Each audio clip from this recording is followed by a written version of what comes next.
Welcome to Montreal Rocks. And today we're very excited to have with us a band that you might know from the earlier days, probably more in my age group, but from the Watchmen, we have a new rebirth of a band called Serlin Greaves.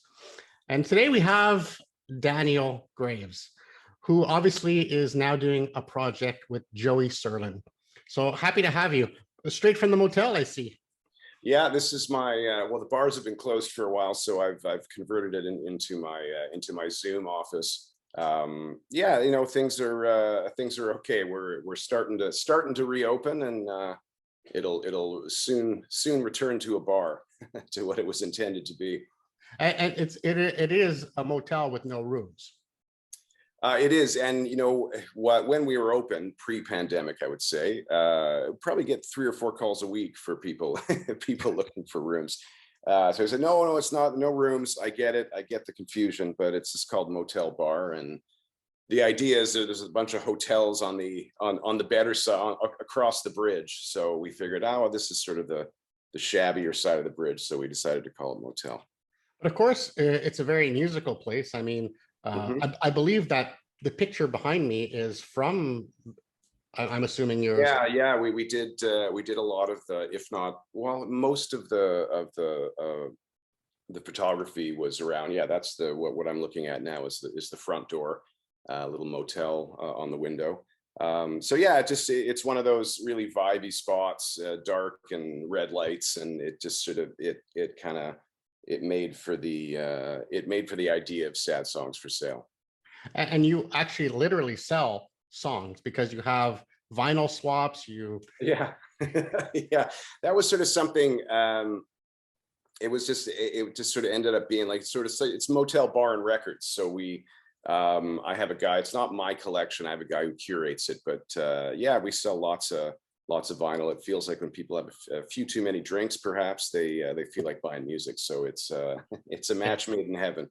I buy music all the time, very sober. Yeah, and with a drink or two. Yeah, well, it happens both ways, but it's addictive. It is addictive, absolutely. So first of all, I'm sorry for your loss. Oh yeah, I know. I was just realizing, oh geez, I'm talking to Montreal this morning. Yeah, I'll try not to do this too much.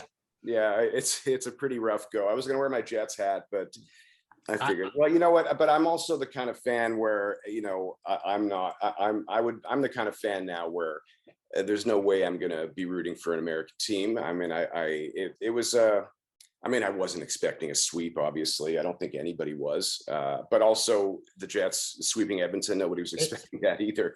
It could have been a hat trick there that you guys were on fire. I mean, yeah, I felt that the days off slowed us down a bit, but I mean, you can't blame the days off by the time game 3 and 4 come around. So yeah, it was a pretty sad moment, but we went through a lot of years not having a team. So just the fact that they're back and they're not going anywhere is, I always sort of throw to that saying, there were a lot of years where we didn't have a team. So I'm happy about that. I try and look on the bright side of things. So, I mean, let's bring it back to music. One of the things, your Motel Bar is known for playing the Winnipeg Jets games. So you're kind of known for that.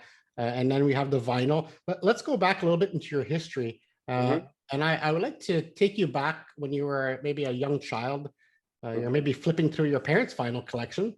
Right. And maybe there's a song or a band that kind of spoke to you, or music kind of went from something you heard to something you felt. Was there a moment in your childhood where that kind of just flicked that switch? I wouldn't say there's a moment particularly, but as in the process of you asking that question, the first thing I think about is Simon and Garfunkel's "Sounds of Silence," because my mom had that vinyl and I wore it out, and that is music. Like that style of music is still resonates today. For me, like again, talking about sad songs, there's a lot of sadness on that record. And yeah, so I wouldn't say a moment particularly, but definitely that's the album, and that sort of musical sensibility was a big was a big part. And I still remember that. There's a song called Richard Corey on that record that I sang a cappella for about 15 years as sort of it was a poem. And so I just, in terms of that, I can tell from hearing it as a pre-teen even, and the fact that it lived so long in my music, and I still sing it. I mean, occasionally I have a few a cappella songs that I Apparently, you have about 6 in your back pocket. If yeah, I have a few, and a lot of times when I'm going to start saying, "Oh, should I do that one? Should I do that one?" There's a few that live in my repertoire, and that's definitely one of them. So yeah, I would say that record had a really big effect on me as a kid. Okay, I'm going to say 2 things, and I want you to paint us a picture of that story and what message you were sending that day. Yeah, Scissors and the film The Ugly Duckling. Scissors. Well, I'm thinking it's Scissors. I'm not sure. Yeah, it was Scissors. Well, that's an old story. That's you've done your research. Yeah, that happened at a school I was going to when I was a kid. I think it might have been. I think I just asked my mom about this. It might have been grade 2 or grade 3, but I came home from school that day and I asked her what the N word meant. I didn't even say it right because I'd never heard it. And she lost it because she's my mom, and I was just like, I didn't know. So they put this whole thing together, unbeknownst to me. I found out about years later, but they gathered all the grade 2s. I think you said it was grade 2. So I was 8, 7, maybe. It was grade 2.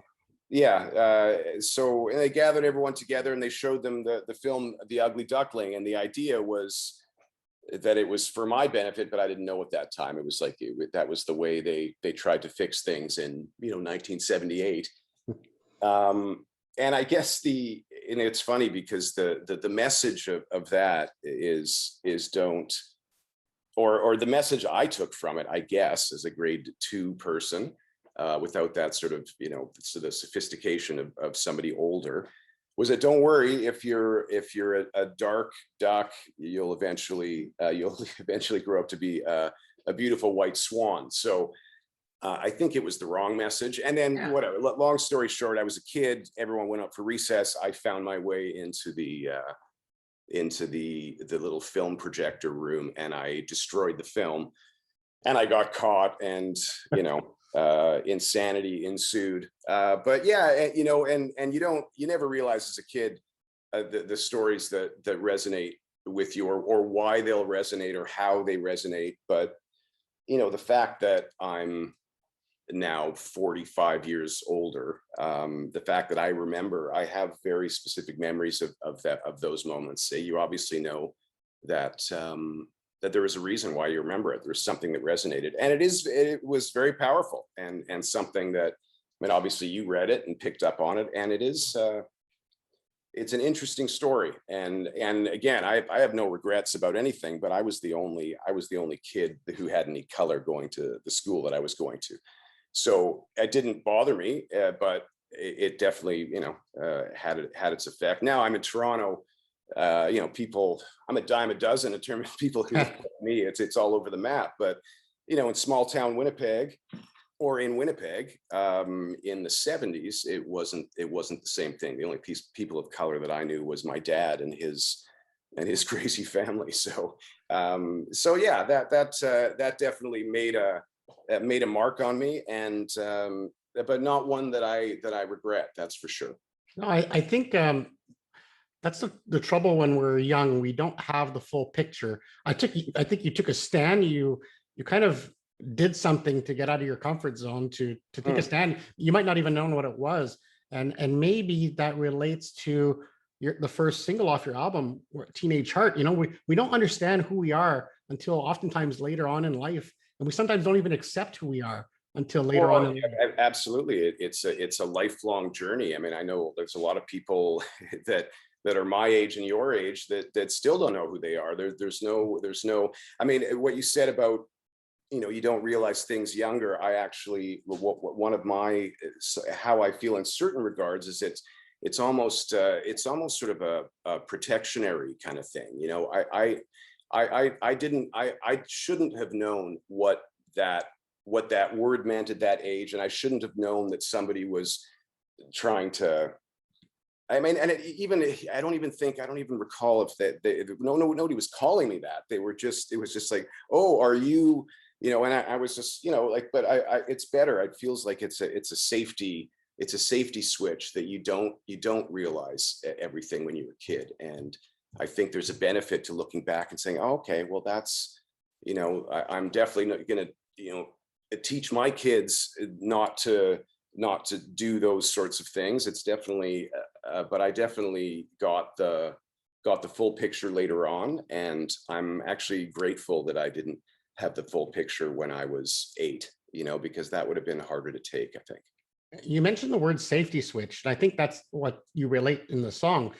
Kids today, with social media and all the pressures and the bullying, they don't have a safety switch. They can't turn it off, or they don't want to turn it off. Yeah, how is that affecting them? Yeah, well, I don't know. I mean, I have, I have teenagers, and I mean, everyone's kids are the best. But yeah, there's, I try to know everything that's happening, but at the same time, I recognize that's impossible. My son's the one who showed me how to do the Zoom thing. Like I'm looking at the younger generation. There's something called age compression, a term I heard a lot of years ago, and I think it was coined by the children's television conglomerate, where if you notice, like, the things that kids are growing up on now is so much more. Like, a 10-year-old now knows way more than a 10-year-old in the 70s. And that, True. I think that they talk about that term in terms of well, you can't put out the same stuff that I was watching at 10. You got to put out stuff that's a little edgier, that gets them, that grows them up faster. And that's the TV biz.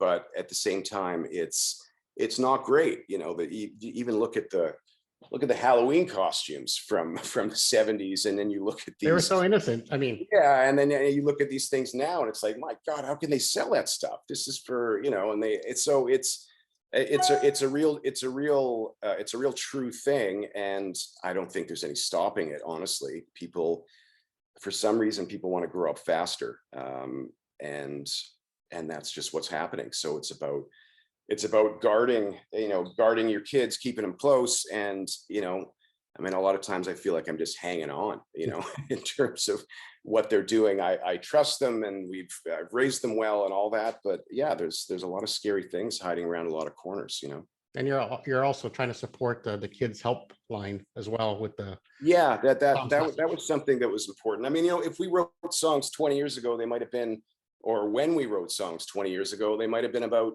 kids on all fours, like toddlers crawling around. But now we have teenagers, and a lot of raising kids gets easier, but a lot of it gets harder. And I don't know if I mean, Joe wrote that tune. I don't know if he meant to. It was a bit of an afterthought in terms of putting the excuse me, putting the phone number at the bottom, but it felt right, because it just felt like it was just sort of trying to speak, not necessarily to a generation. I mean, speaking to our teenagers, but in doing so, maybe it's speaking to some others as well. And mental health is a big deal these days. Thankfully, we're able to talk about it more, and take it out of the closet, in terms of oh no, you can't talk about that. You can't, like, the generations now, they're talking about that stuff, and I think it's only of benefit. What's interesting is happy songs make us happy, but sad songs don't necessarily make us sad. Yeah, well, I mean, the name of the record, "Sad Songs for Sale." For me, I always love the sad tunes. Like, that's just like I wanted to do. There was an idea I had about, and I'm a big REM fan, but and I love the last songs on records, and especially the last songs on REM records. There are always these plaintive sort of moments that may have some attachment to the 11 previous songs on the record, but there's always, like, in the days when we had records, it was just always like just this this place to end up on, this sort of righteous spot. And you know, I've always loved that. We have, I mean, the last song on our record is, when we knew that song was going to be on the record, we knew it was going to be last. It just sort of, it just speaks of it's definitely apart from a lot of the other stuff. And I don't know, it's just this, you want to put a nice piece of punctuation at the end of, you know, 12 songs that are actually meant to be a full record. It's meant to be like a beginning, middle, and end. And you know, that you want a real strong punctuation at the end of that. And so again, yes, sad songs don't necessarily, but even when they do make us sad, there's a cathartic thing. I mean, people don't go out and aim to be sad listening to music, but for me, when I put on a sad tune, and I do that a lot. That's just part of my, you know, part of my musical therapy. I just, it makes me, you know, contemplative, or it just makes me look further, or whatever it does for the listener. But we work through things with our yeah, emotions. absolutely. Yeah, and then you get to the other side of it, and then it ends, you get to the other side of it, and you listen to it again, or you throw on, you know, a dance tune, or whatever, like whatever you need to get out of your music. But for me, sad tunes have always been a real important thing for me in my music fandom. I know that they say that it takes a lifetime. You know, you have a lifetime to write your first album, but that second album is always so hard. But would you say that you had a lifetime to write this album? Well, there was definitely You've had some songs that you've been carrying around for years, right? Yeah. I mean, there was definitely, you know, definitely that idea we had enough time. You know, one of the things that I really like about this record and the process of it is it felt very organic to me. It wasn't, and Joe may say something different. He might have been a bit more focused than I was when we started, but it was just sort of the fact that it was like, hey man, I got this tune. You want to come and sing on this tune? He has a studio not far from the bar. So okay, so I'll go over there for an hour. Then I'd bring in a song. Hey, do you want to play some rock and roll all over this? And so to me, it wasn't like, okay, we're making a record and okay, we got one tune, let's get 12 tunes, let's get 10 tunes or whatever. It was just more about, I'm working with a guy that I've known for more than 4 decades, you know, as close as family as possible. And then at the end of the process, 6 or 7 months later, I'm just sort of thinking, hey man, I think we've got a record here. So what I really appreciated about the process is that it was authentic and organic. And for me, I was just my head was down. Let's get this tune. Let me sing this one. Hey, wants to try this guitar here. Let's try this harmony. And it ended up becoming something really special. And it was a little accidental from my. I mean, I knew the songs were good, but I didn't know that there was going to be. You know, I didn't feel at the beginning of it there was going to be this package. It's probably better that way because you're not focused on trying to make something successful. You're just doing something that pleases you, and in turn, it pleases your fans. Right. Well, and that's the thing too, is that, you know, it was sort of returning back to the time when we were, you know, rehearsing in Joey's basement, and like when there was no money involved, there was no record company. Oh, I don't hear a single. There was no, like, we were doing it for ourselves, and you know, I'm grateful that, you know, it's not the primary way that I feed my family. So there's just so much less pressure to deal with, and you're doing it really, as they say on The Bachelor, for all the right reasons. And so that was something that I really hear that in the record when I listen to it. I just hear, yeah, we're doing what we want, and there's no one saying. We don't have a manager. We don't have, I mean, a record company, Joe's record company, the indie, everything. And we just sort of, it feels like the results really reflect that idea, you know? And you have obviously gathered quite a following with your former band, or even current band, the Watchmen. Yeah. How is this project connecting with your fans, the fans of the original project? So far, everything's been very, very positive. I think there are, you know, me and Joey being from the Watchmen for 30 years. I mean, obviously there's going to be, I mean, you'd hope there'd be some crossover, and you would expect that a lot of songs, you know, would probably could very well have been on a Watchmen record. It didn't, turn out that way. We wanted a new idea and a new project and just new influences and new players and all that. But I feel Teenage Heart could have Watchmen written all over it, and maybe it'll show up in a Watchmen set. We have some shows booked. Hopefully everything goes as it should in the next few months, and we'll see. I think it's possible that we could hear some of that music. Yeah, you have a show coming up at the Horseshoe Tavern on Yeah, June that's 24th. right, June 24th. That's well, no, actually, that's It's a live stream. Yeah, no, but it's also been moved because of various different stages of reopening. It's actually on August 12th now, so that's Okay. that's something to keep in mind. It was supposed to be right around the release, and then they moved it. Things are just still challenging on this side of the border. So keep your eye on the Horseshoe Tavern Hootenanny page, and you'll get the right date. You experienced fame, obviously, in the 90s, mid 90s especially. How do you think fame has changed over the last 25 to 30 years? It's very different beast than it was back then. Yeah, I think social media has definitely fueled that idea. Just the it's I feel like an old man in terms of how kids are doing what they're doing. But again, it's it's getting bigger and badder quicker, and you can get in there with one song and cash in and cash out. But yeah, I guess because it happened, and this is, I wouldn't fame, in Canada, sure. Yeah. I'm not I'm recognized on the street occasionally, and still, and that's amazing. But it was, I don't know, I think it feels like it was easier back then. It was easier, and maybe because there's so many people that are so young now. Like, yeah, 15, 16-year-olds starting out and getting this like enormous fame, and The scrutiny, right? the scrutiny and the social media, and everybody has a phone, everybody can record you. Yeah, you can see everything in a You can't second. go to Starbucks wearing like just a regular t-shirt. You have to. Yeah, no, there's a lot more to digest, a lot more, just a lot more happening. And again, the rewards can be greater quicker, but I think also the the downfalls can be greater quicker as well. So I'm grateful that I started when I was starting. I'll